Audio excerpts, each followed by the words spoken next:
सभी विद्यार्थियों को वंदे मातरम। मैं विकास श्रीवास्तव विक्रमादित्य आईएएस गोरखपुर के यूट्यूब चैनल पर आपका स्वागत करता हूं। प्यारे विद्यार्थियों, आज हम लोग धर्म दर्शन के एक ऐसे विषय को लेने वाले हैं जो पूरे दुनिया में चर्चित है।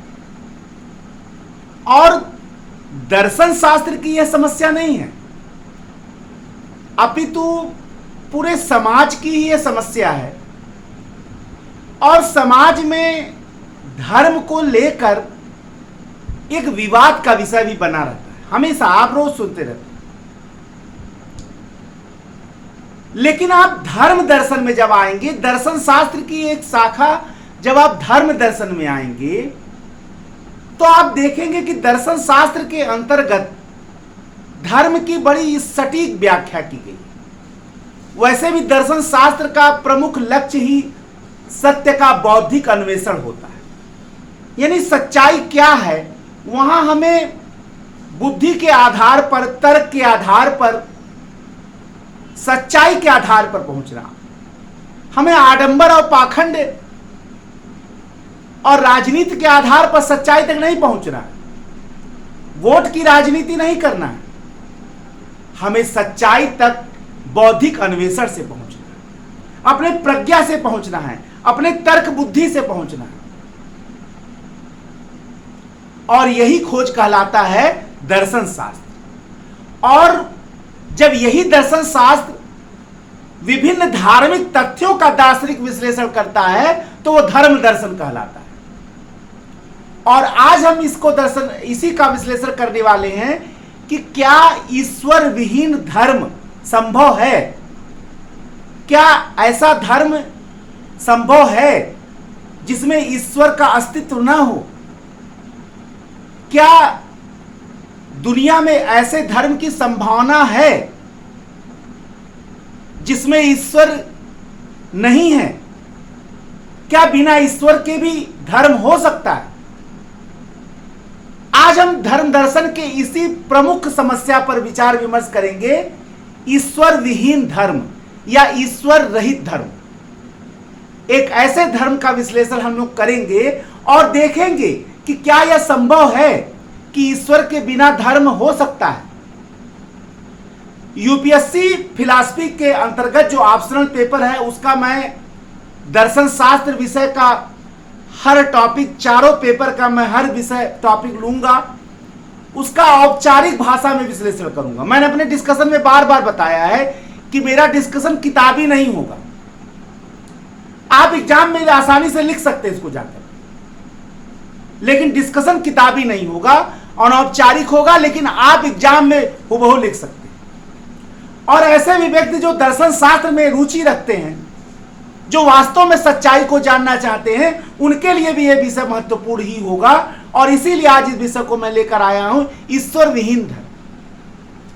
अब प्रश्न ये उठता कि यह प्रश्न उठा क्यों कि क्या ईश्वर विहीन धर्म की संभावना है, या दर्शन शास्त्र में ऐसे विषय को उठाया क्यों गया? देखिए, ईश्वर विहीन धर्म की संभावना या विश्लेषण इस कारण से पैदा हुआ कि क्या धर्म के लिए ईश्वर की आवश्यकता है? क्या बिना ईश्वर के धर्म नहीं हो सकता? जब यह प्रश्न उठा तो यही विवाद पैदा हो गया कि इसका ईश्वर के बिना धर्म हो ही नहीं सकता है। अगर ऐसी बात है तो जैन और बौद्ध को धर्म क्यों कहते हैं? जैन और बौद्ध विचारधाराएं जैन धर्म और बौद्ध धर्म क्यों कहलाती हैं? वहां तो ईश्वर को नहीं माना जाता है। तो प्रश्न उठता है कि यह समस्या कैसे उठ गई। इसके लिए आपको धर्म का पाश्चात्य संदर्भ, माइंड करिएगा, दुनिया में धर्म की परिभाषा क्या है, दुनिया में धर्म का अर्थ क्या है, यानी आपको दो चीज समझना है। यानी ईश्वर विहीन धर्म की समस्या उठी क्यों, इसको समझने के लिए आपको धर्म की दो संदर्भ को समझना पड़ेगा। पहला संदर्भ धर्म का पाश्चात्य संदर्भ, दूसरा संदर्भ धर्म का भारतीय संदर्भ। अब आपके दिमाग में यह प्रश्न आ रहा होगा कि धर्म का पाश्चात्य संदर्भ और धर्म का भारतीय संदर्भ में अंतर है क्या? जमीन आसमान का अंतर है। अब यहां एक प्रश्न और उठ गया कि धर्म के पाश्चात्य संदर्भ में और धर्म के भारतीय संदर्भ में जमीन आसमान का अंतर कैसे है? तो आप यहां समझें कि पाश्चात्य संदर्भ में धर्म को रिलीजन कहा गया। माइंड करिएगा, धर्म को क्या कहा गया है? रिलीजन। लेकिन यहां जानने वाली एक विशेषता यह है कि रिलीजन शब्द, भले ही धर्म को अंग्रेजी में रिलीजन कहा जाता है, लेकिन वह धर्म शब्द जब भारतीय धर्म में आ जाता है, जब वह शब्द भारतीय धर्म बन जाता है, तो भारतीय धर्म का रिलीजन से बहुत दूरी।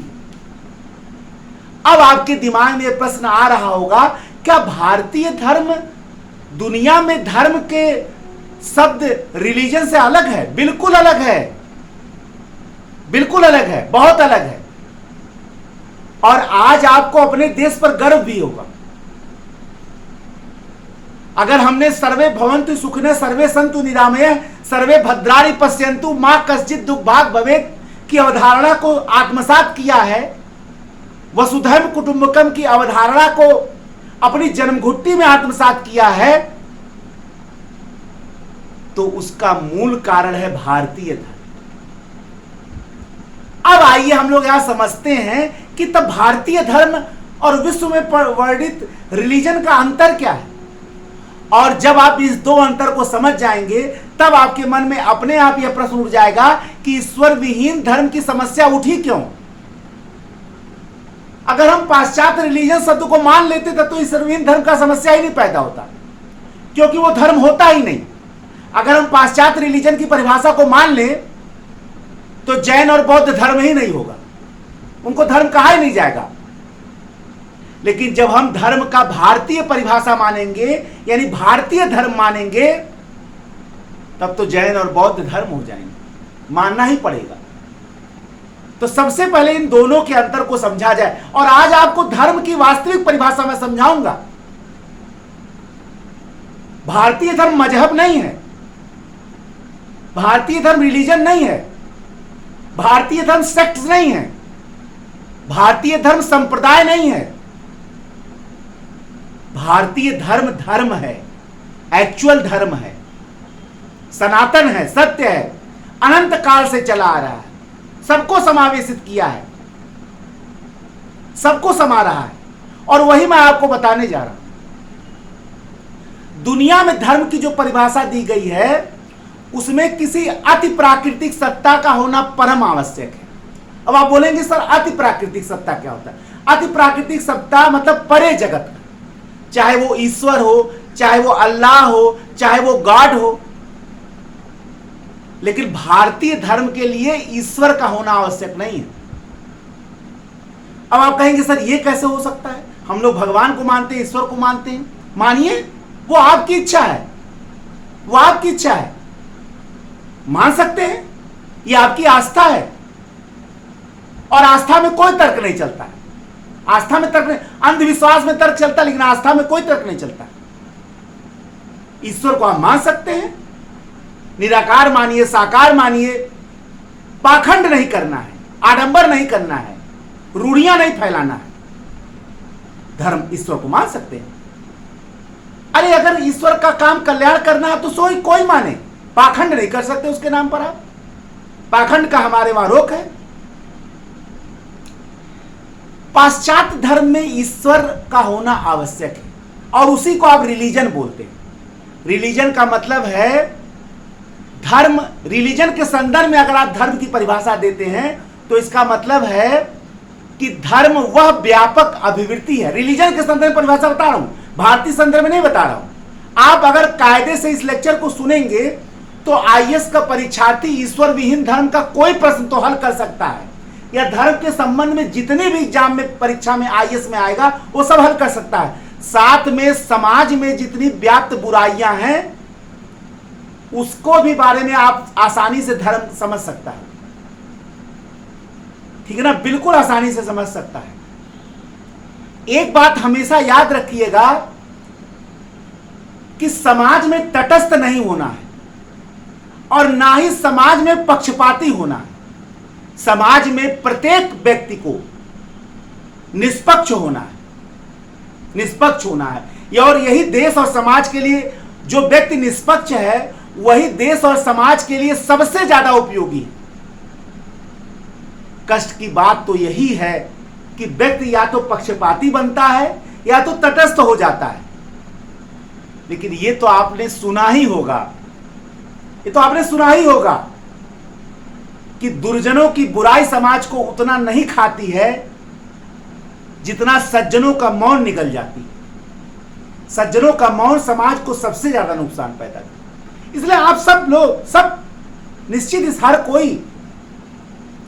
हर कोई निश्चित ही, हर व्यक्ति अगर सही जानकारी रखता है तो निश्चित ही समाज में लाना चाहिए। और आज मैं यूपीएससी के इस सिलेबस के माध्यम से धर्म के बारे में, ईश्वर विहीन धर्म का संदर्भ लेकर धर्म के बारे में पूरी व्याख्या आपको सुनाऊंगा। धर्म का जो पाश्चात्य संदर्भ, उसमें धर्म की परिभाषा यह है, जो रिलीजन शब्द का, कि धर्म वह व्यापक अभिवृत्ति है जो किसी अति प्राकृतिक सत्ता में विश्वास के फलस्वरूप उत्पन्न होता है और जिससे व्यक्ति का पूरा जीवन संचालित होता है, जिससे व्यक्ति का पूरा जीवन संचालित होता है। और इस संदर्भ में ईश्वर का होना बहुत आवश्यक है। यानी इस संदर्भ में धर्म मजहब कहलाता है, इस संदर्भ में धर्म रिलीजन कहलाता है। और चाहे वो रिलीजन हो और चाहे वो मजहब हो, इसके लिए किसी पराशक्ति का होना परम आवश्यक है, किसी परमेश्वर का होना परम आवश्यक है, किसी परम तत्व का होना परम आवश्यक है, किसी सर्वज्ञ का होना परम आवश्यक है, किसी सर्वशक्तिमान का होना परम आवश्यक है। अब वह सर्वशक्तिमान चाहे ईश्वर हो, चाहे अल्लाह हो, चाहे गॉड हो, चाहे जो भी होना जरूरी है। उसको कहते हैं धर्म का पाश्चात्य संदर्भ। लेकिन धर्म का जो भारतीय संदर्भ है, इसकी परिभाषा जब आप सुनेंगे गर्व महसूस होगा। प्राइड इंडियन, आप अपने आप को एक गर्वित भारतीय महसूस करेंगे। भारतीय धर्म की जब आप परिभाषा देंगे तो धर्म का मतलब है कर्तव्य पालन और मानव सेवा।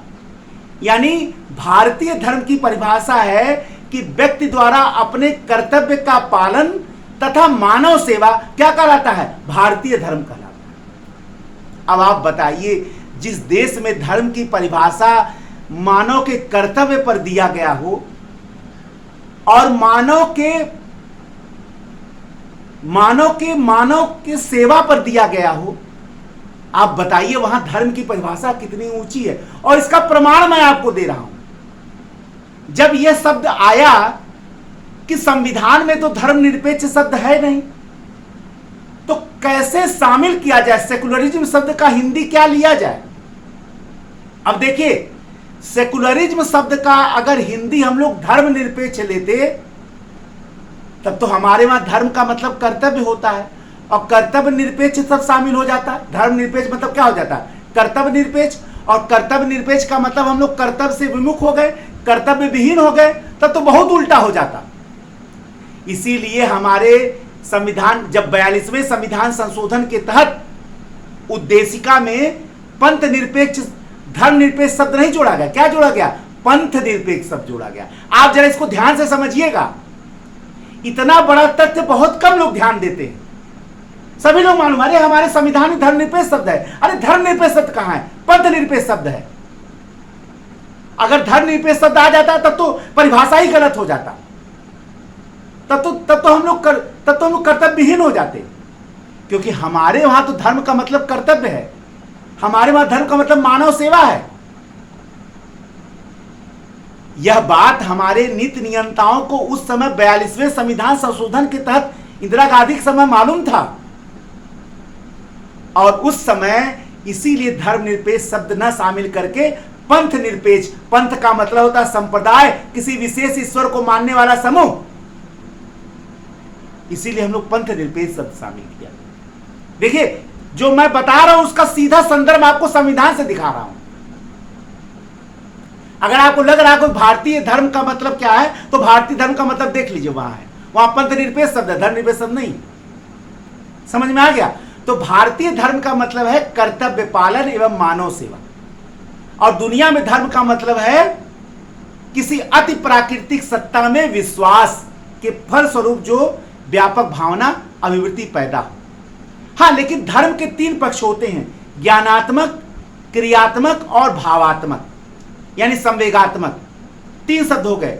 आप ज्ञान प्राप्त करते हैं, उसी धर्म के माध्यम से आप क्रिया करते हैं। अच्छा, जो डिस्कशन यहां हो रहा है वो निश्चित ही पाश्चात्य संदर्भ और भारतीय संदर्भ दोनों लेके होगा।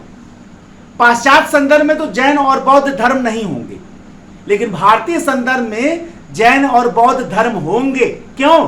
क्योंकि कर्तव्य पालन और मानव सेवा जैन और बौद्ध का प्राथमिक शर्त है। जैन और बौद्ध धर्म में कर्तव्य पालन और मानव सेवा उनका पहला शर्त है और पहला लक्षण है, पहला विशेषता है, इसीलिए धर्म है। तो आइए हम लोग देखते हैं कि जैन और बौद्ध कैसे धर्म होंगे। देखिए, जब पाश्चात्य धर्म में धर्म की बात चली तो वहां यह मान लिया गया कि ईश्वर के बिना धर्म हो ही नहीं सकता। बहुत सारे ऐसे विचारक हुए जिन्होंने ये माना है कि ईश्वर के बिना धर्म की संभावना नहीं है, और ऐसे परिभाषा उन लोगों ने दिया है जिसमें आप कल्पना ही नहीं कर सकते हैं कि क्या ईश्वर के बिना धर्म हो सकता है। बहुत सारे ऐसे दार्शनिक हुए जिन्होंने ये बताया है, जैसे गैलवे हैं, पाश्चात्य विचारक गैलवे कहते हैं कि धर्म अपने से परे शक्ति में विश्वास है, जहां हम अपने भावात्मक आवश्यकताओं की पूर्ति करते हैं। ये गैलवे का कहना, पाश्चात्य विचारक गैलवे कर रहे हैं। प्रोफेसर फ्लिंट तो यहां तक कहते हैं, प्रोफेसर फ्लिंट तो यहां कहते हैं कि ईश्वरवाद से कम कुछ स्वीकार नहीं है और ईश्वरवाद से अधिक कुछ संभव नहीं है। यानी ये विचारक पाश्चात्य रिलीजन की बात कर रहे हैं, जहां धर्म को रिलीजन कहा गया है, और उनके अनुसार तो बिना ईश्वर के धर्म संभव ही नहीं है। तो प्रश्न ये उठता है कि अगर इनके परिभाषा को मान लिया जाए तब तो बिना ईश्वर के धर्म संभव ही नहीं है, तब तो जैन और बौद्ध धर्म हो ही नहीं सकते। तो प्रश्न ये उठता है कि फिर ईश्वर विहीन धर्म संभव कैसे? देखिए, ईश्वर विहीन धर्म की संभाव्यता या असंभाव्यता इस बात पर निर्भर करता है कि हम धर्म की परिभाषा लेते क्या है। आज आपको धर्म का एक बहुत विस्तृत संदर्भ में दिखाऊंगा, जिस धर्म को आडंबर, पाखंड, रूढ़ियां के रूप में आप देखते। देखिए, धर्म अगर वास्तव में है तो हर धर्म का काम जनता, दुनिया का कल्याण ही है। लेकिन जो धर्म के ठेकेदार हैं, सारे धर्म की समस्या वही है। जो धर्म में ठेकेदार पाए जाते हैं ना, सारी समस्या वही है धर्म के, और कोई समस्या नहीं। हर धर्म मानव कल्याण ही चाहता है, लेकिन धर्म के जो तथाकथित जो ठेकेदार हैं, वही धर्म में निहित समस्याओं के सबसे बड़े जड़ हैं। फिलहाल हमें डिस्कशन निष्पक्ष करना है। हमारा किसी भी व्यक्ति से लेना देना नहीं, हमारा केवल अपने देश से लेना देना है, अपने समाज से लेना देना है। और दर्शन शास्त्र का डिस्कशन दर्शन शास्त्र तक ही रहेगा, उससे आगे जाने की आवश्यकता नहीं, ठीक है ना। लेकिन थोड़ी सा आप चूंकि विवाद ऐसे चल रहे हैं और सिविल सेवा की परीक्षा में आपका जो प्रश्न है पूछेगा तो यही, लेकिन उसका संदर्भ जो है वो समाज से भी जोड़ देगा, क्योंकि सिविल सेवा की परीक्षा में समकालीन समस्याओं को जोड़कर, भले दर्शन शास्त्र एक परंपरागत विषय है, लेकिन समाज में धर्म के नाम पर समस्याएं बहुत पैदा हो रही हैं, और इसीलिए मैं थोड़ी सा समकालीन समस्याओं से जोड़ रहा हूं, और कोई नहीं बात नहीं कर रहा हूं। क्योंकि सिविल सेवा की परीक्षा में आपको समकालीन संदर्भों से समस्याओं को जोड़ना बिल्कुल आना चाहिए, क्षम में नहीं है अगर आप नहीं आएगा आपको। तो मैं इसीलिए जोड़ रहा हूं, थोड़ी सा जोड़ रहा हूं, लेकिन निष्पक्ष होकर जोड़ रहा हूं। मैं तटस्थ नहीं हूं, मैं पक्षपाती नहीं हूं, मैं निष्पक्ष होकर जोड़ रहा हूं। तो प्रश्न उठता है कि अगर हम इन स्लायर, गैलवे, फ्लिंट के परिभाषा को मान ले या पाश्चात्य विचारक की परिभाषा को मान ले, तो धर्म इस जैन और बौद्ध धर्म ही नहीं होगा, तो फिर ईश्वर विहीन धर्म की संभावना नहीं पैदा होगी। वास्तव में ईश्वर विहीन धर्म की संभावना या संभाव्यता या असंभाव्यता इस बात पर निर्भर करता है कि हम धर्म की परिभाषा क्या लेते हैं। तो आइए हम लोग धर्म के विभिन्न लक्षणों को धर्म के विभिन्न तत्वों को, धर्म के विभिन्न विशेषताओं को लेते हैं और देखते हैं कि जैन और बौद्ध और चीन में कन्फ्यूशियस धर्म क्या इन लक्षणों पर खरे उतरते हैं, क्या इन कसौटियों पर खरा उतर रहे हैं, और उतर रहे हैं तो धर्म कहलाएंगे, भले ही ईश्वर विहीन कहलाएं। देखिए, जैन धर्म ईश्वर को नहीं मानता है, वो ईश्वर के लिए दिए गए सारे कारणों को अस्वीकार करता है। वो कहता है जब ईश्वर ही नहीं है ही नहीं तो हम उसकी सत्ता को स्वीकार करना या अस्वीकार करना बेकार। ये जैन धर्म कह रहा है। माइंड करना है कि ईश्वर विहीन धर्म इस बात पर विश्वास नहीं, इस बात को नहीं कहता कि ईश्वर है ही नहीं। ईश्वर विहीन धर्म की अवधारणा यह है कि ईश्वर के अस्तित्व में वो विश्वास नहीं करता। वहां ईश्वर विहीन धर्म ईश्वर के अस्तित्व के अभाव को नहीं प्रदर्शित करता है। ईश्वर विहीन धर्म ईश्वर के अस्तित्व में विश्वास के अभाव को प्रदर्शित करता है, यानी ईश्वर के अस्तित्व में उसको विश्वास नहीं है। देखिए, दर्शन शास्त्र में शब्द वैसे नहीं कहे जाते या शब्दों का अर्थ वैसे नहीं बताया जाता जैसे सामान्य आदमी सोचता है। इसीलिए तो दर्शन शास्त्र आम विषयों से अलग है और हर विषयों की जननी भी कहा जाता है। आप समझेंगे ईश्वर विहीन धर्म का मतलब है कि जो ईश्वर की सत्ता मानता ही ना हो। ईश्वर विहीन धर्म यह कहता है कि ईश्वर के अस्तित्व में विश्वास नहीं, वो विश्वास के अभाव को बताता है। अब महात्मा बुद्ध बौद्ध धर्म में भी ईश्वर के अस्तित्व को स्वीकार नहीं किया गया, वो विश्वास नहीं करता है। बौद्ध धर्म में ईश्वर और आत्मा के अस्तित्व को उसी प्रकार हास्यास्पद माना गया है जिस प्रकार किसी कल्पित सुंदर रमणी के प्रति, किसी कल्पित सुंदर रमणी या किसी कल्पित सुंदर स्त्री के प्रति प्रेम रखना, यानी कोई काल्पनिक स्त्री के प्रति प्रेम रखना और उसके प्रति अनुराग रखना हास्यास्पद है, उसी प्रकार ईश्वर और आत्मा के प्रति भी विश्वास रखना क्या है, हास्यास्पद है। यह बुद्ध का वाणी था। इसीलिए बुद्ध से जब पूछा जाता था कि ईश्वर है, आत्मा है, तो वो मौन हो जाते। अब प्रश्न ये उठता है कि क्या तब ईश्वर विहीन धर्म क्या संभव है? तो हमने बताया ना कि ईश्वर विहीन धर्म की संभावना इस बात पर निर्भर है कि हम ईश्वर की धर्म की परिभाषा हम क्या लेते हैं। आइए एक एक कसौटियों को हम तय कर रहे हैं और उसी अनुसार से हम तय करेंगे कि ये लोग क्या उस कसौटी पर खरे उतरते हैं। सबसे पहला, धर्म जो है, अभी मैंने बताया था कि वह व्यापक अभिवृत्ति है जो मनुष्य के संपूर्ण जीवन को प्रभावित करती है। वास्तव में जो व्यक्ति जैन और बौद्ध हैं उनका जीवन पूर्ण रूप से जैन और बौद्ध से प्रभावित होता है। वो अपने आप को पूरा जैन और बौद्ध धर्म में ढाल लेते हैं। यानी धर्म की जो पहली परिभाषा कि मनुष्य का पूरा जीवन उससे प्रभावित होता है, मनुष्य का पूरा जीवन उससे संचालित होता है, इस कसौटी पर जैन और बौद्ध खरा उतर रहे हैं। यानी पहला शर्त जो है उनका पूरा हो रहा है कि धर्म वह व्यापक अभिवृत्ति है जो मनुष्य के पूरे जीवन को प्रभावित करती है। यह पहला शर्त पूरा हो गया।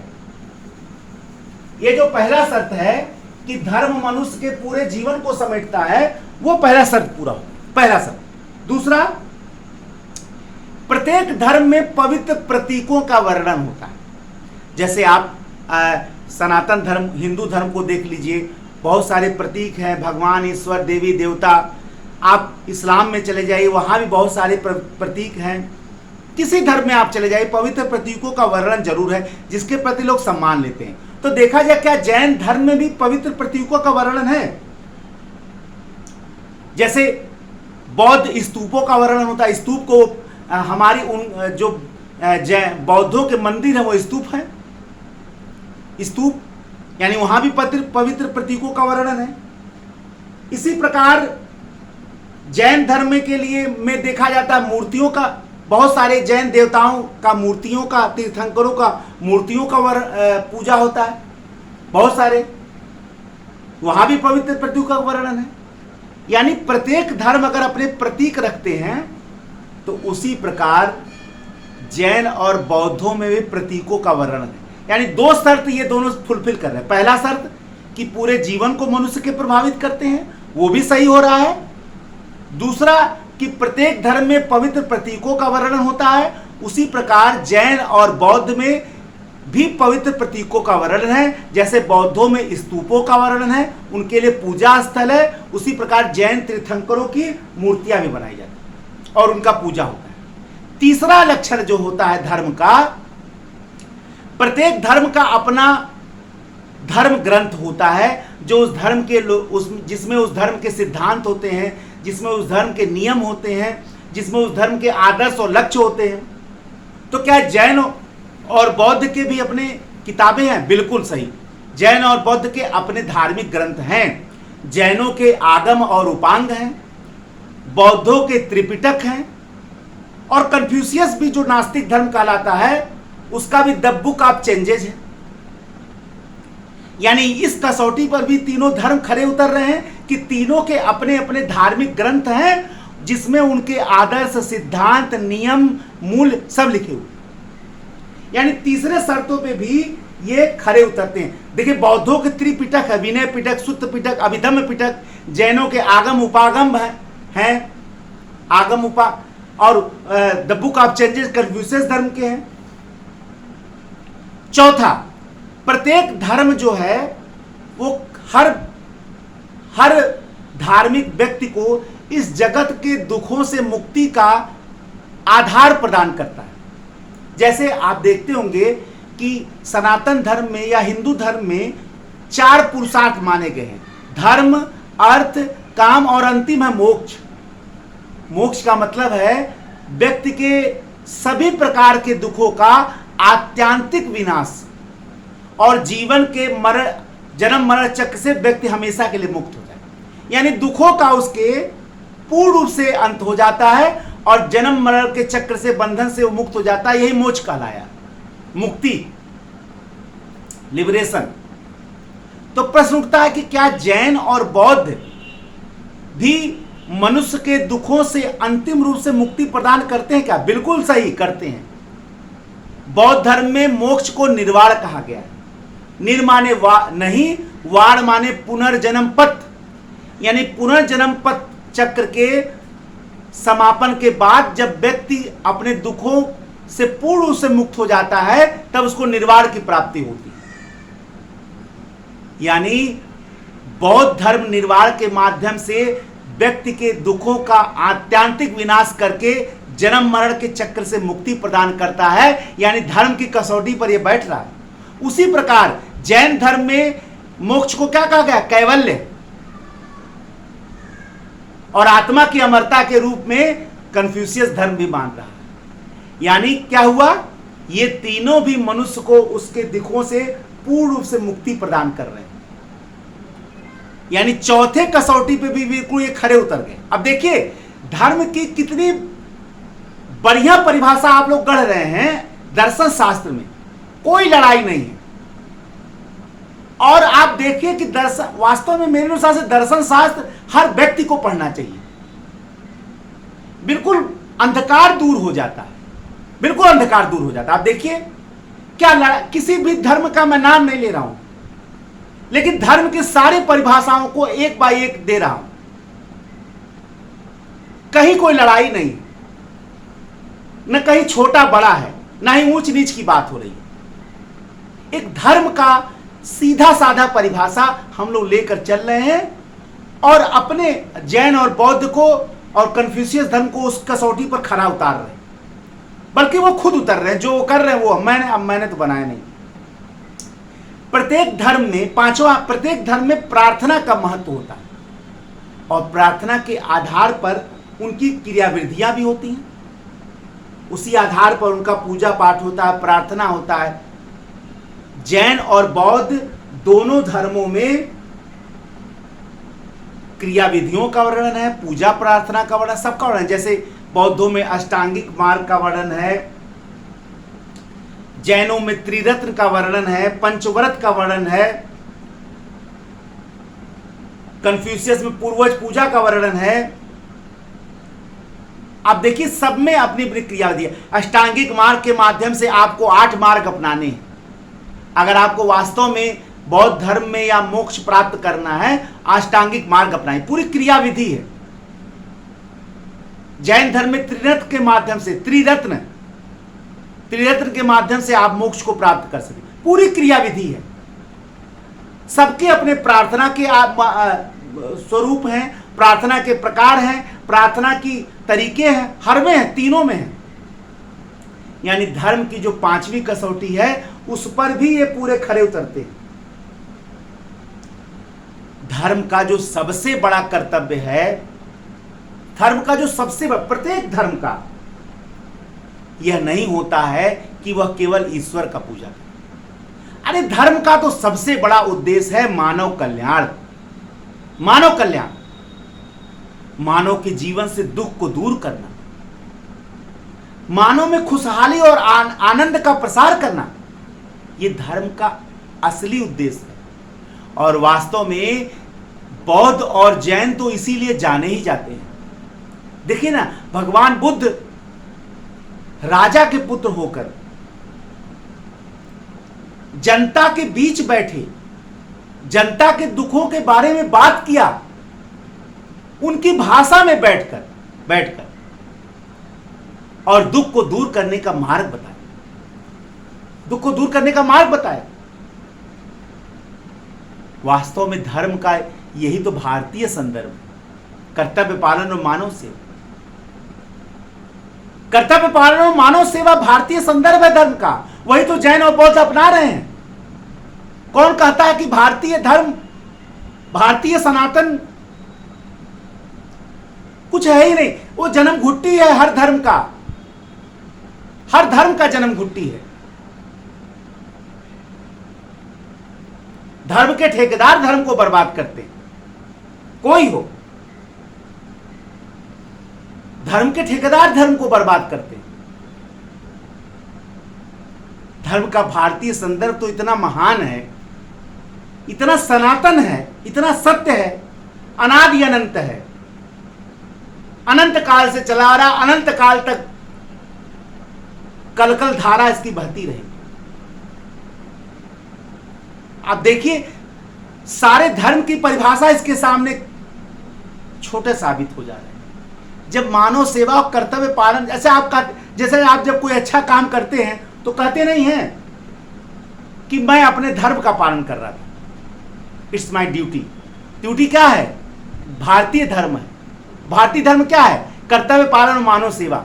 यानी जब आप कहते हैं कि मैं अपने धर्म का पालन कर रहा हूं, इसका मतलब आप अपने कर्तव्य का पालन कर रहे हैं, क्योंकि भारतीय धर्म का मतलब ही कर्तव्य पालन है, भारतीय धर्म का मतलब ही मानव सेवा है। और उसी में जैन और बौद्ध खरे उतर रहे हैं। जैन बौद्ध धर्म का भी वही आधार है, इसीलिए वो निरीश्वरवादी होते भी धर्म है। दुनिया के रिलीजन के संदर्भ में, मजहब के संदर्भ में वो धर्म नहीं है, लेकिन धर्म के भारतीय संदर्भ में तो धर्म है। यही तो मैं यहां बता रहा हूं आपको। और ईश्वर विहीन धर्म, इसीलिए धर्म दर्शन की एक प्रमुख चैप्टर है धर्म दर्शन का।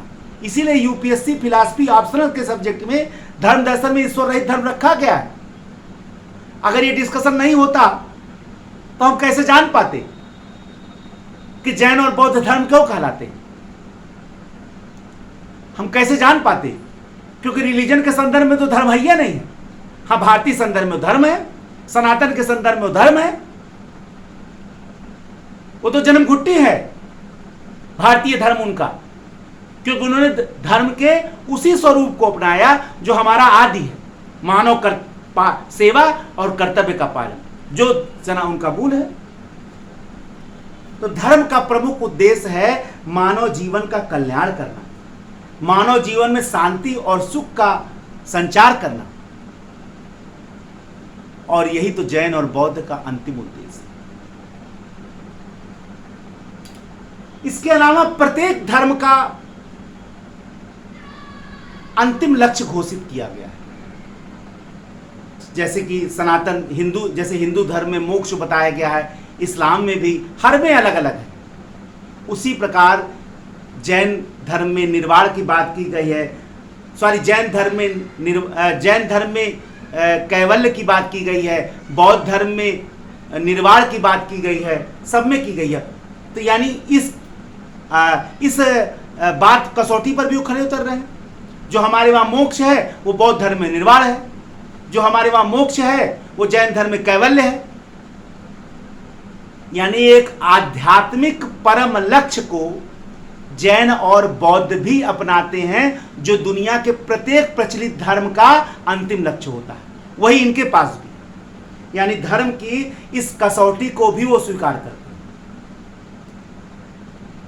इसके अलावा जैन और बौद्ध नास्तिक होने के बावजूद भी पुनर्जन्म को मानते हैं, कर्म सिद्धांत को मानते हैं, नैतिकता को मानते हैं, मूल्यों को मानते हैं।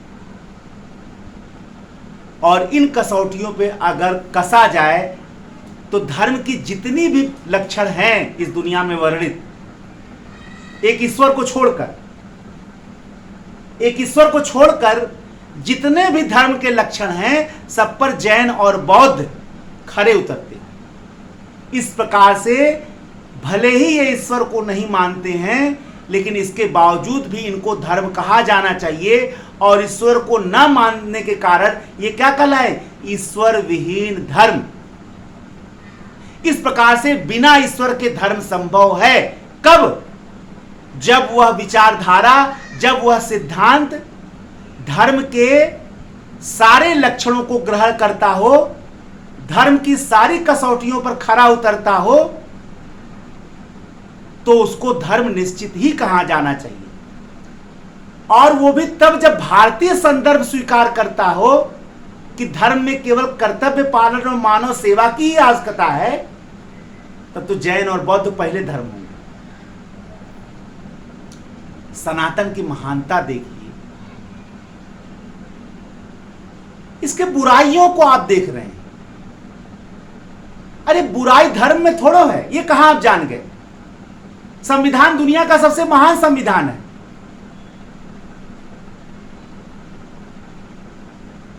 लेकिन उसको चलाने वाले ने गड़बड़ हैं।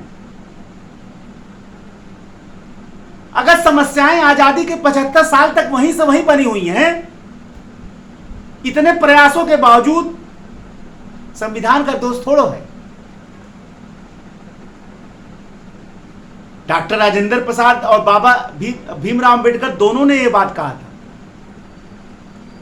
संविधान कितना भी बुरा हो, चलाने वाले अच्छे हैं तो बुरा से बुरा संविधान अच्छा हो जाएगा। चलाने वाले अगर खराब है तो अच्छा से अच्छा संविधान बुरा हो जाएगा।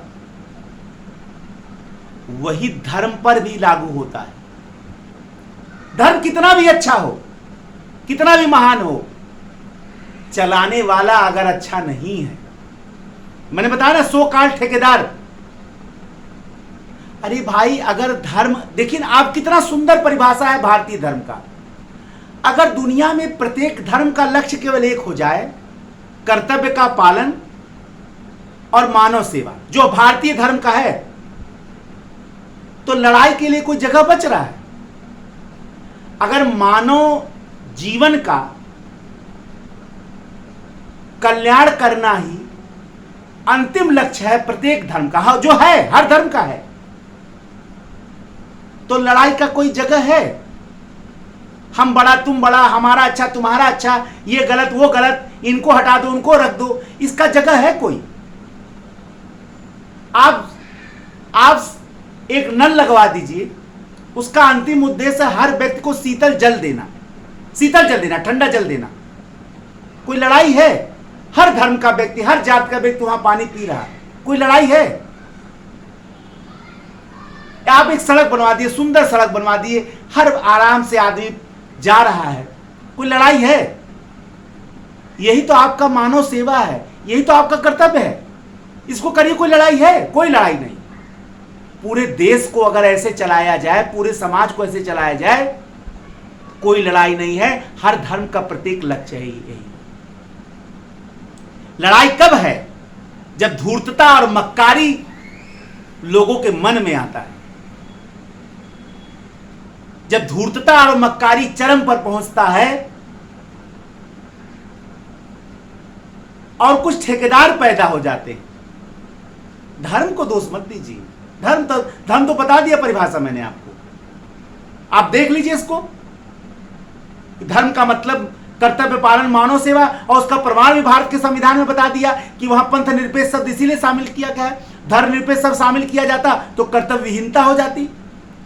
कामचोरी हो जाता, कर्तव्य से विमुख होना हो जाता, इसीलिए वहां पदनिरपेक्ष शब्द लाया गया। यह भी प्रमाण मैंने आपको दे दिया। इस प्रकार अगर धर्म के भारतीय संदर्भ को देखा जाए या दुनिया के धर्म के विभिन्न लक्षणों को देखा जाए तो सारे लक्षणों पर, कसौटी पर जैन और बौद्ध खरे उतरते हैं। निश्चित ही उन्हें धर्म मानना चाहिए, लेकिन चूंकि वो ईश्वर को नहीं मानते हैं, इसीलिए उनको ईश्वर विहीन धर्म की श्रेणी में निश्चय ही स्वीकार करना चाहिए। और यही कारण है कि ईश्वर को न मानते हुए भी जैन और बौद्ध धर्म के रूप में ईश्वर विहीन धर्म पूर्ण रूप से संभव। और यही नहीं, ये धर्म के तीनों पक्षों को भी संतुष्ट करते हैं। कौन? ज्ञानात्मक, क्योंकि सारे धर्मों में चाहे वो जैन हो चाहे बौद्ध हो, ज्ञान की बात की गई है। पूरा बौद्ध धर्म आगे चल के बौद्ध दर्शन हो गया, यानी वहां ज्ञान की बात की गई है। क्रियात्मकता, हर का अपना क्रियाएं हैं अलग अलग। और संवेगात्मक यानी भावनात्मक, वो तो पूरा समाहित है। बौद्ध धर्म का व्यक्ति बौद्ध भावनाओं से प्रभावित है, उससे पूरा जीवन चलता है। जैन धर्म वाला व्यक्ति जैन की भावनाओं से प्रेरित है, पूरा जीवन चलता है। तो धर्म के तीनों पक्षों को समाहित करता है। अब चूंकि दर्शन शास्त्र में आलोचना एक प्रमुख पक्ष है, तो थोड़ी सी आलोचना का वर्णन कर दिया जाए। बहुत सारे लोगों ने कहा कि भाई जैन और बौद्ध ईश्वर विहीन कहां है? वो तो ईश्वर को मानते हैं। कैसे? जैसे बौद्ध धर्म की महायान शाखा तो बुद्ध को ईश्वर मानती है, इसी तरह जैन धर्म में तीर्थंकरों की पूजा होती है, तो वो तो ईश्वर हो गए। तो आप कह रहे ईश्वर विहीन धर्म कैसे? यह आलोचना है ईश्वर रहित धर्म की। लेकिन इस आलोचना के जवाब में यह कहा जा सकता है कि किसी को पूजा कर लेने से, किसी को भगवान मान लेने से वो ईश्वर नहीं हो जाता। ईश्वर की परिभाषा के लिए ईश्वर के तीनों कसौटियों पर खरा उतरना है। और ईश्वर की तीन कसौटी कौन है? ईश्वर का मतलब जो सृष्टा हो, पालक हो और संहारक हो, यानी सृष्टिकर्ता, सृष्टि संचालक और सृष्टि संहारक, ये ईश्वर के तीन लक्षण हैं। और ना ही बौद्ध दर्शन और ना ही जैन दर्शन, ना ही महात्मा बुद्ध को और ना ही महावीर स्वामी को सृष्टिकर्ता मानता है, और ना ही सृष्टि का संचालक मानता है, और ना ही सृष्टि का संहारक मानता है। तो भगवान तो हो सकते हैं, लेकिन ईश्वर नहीं हो सकते। ईश्वर और भगवान में अंतर है। भगवान तो आप किसी भी कल्याणकारी व्यक्ति को मान लीजिए, लेकिन सृष्टिकर्ता होना, सृष्टि संचालक होना और सृष्टि का संहारक होना, यह अलग है।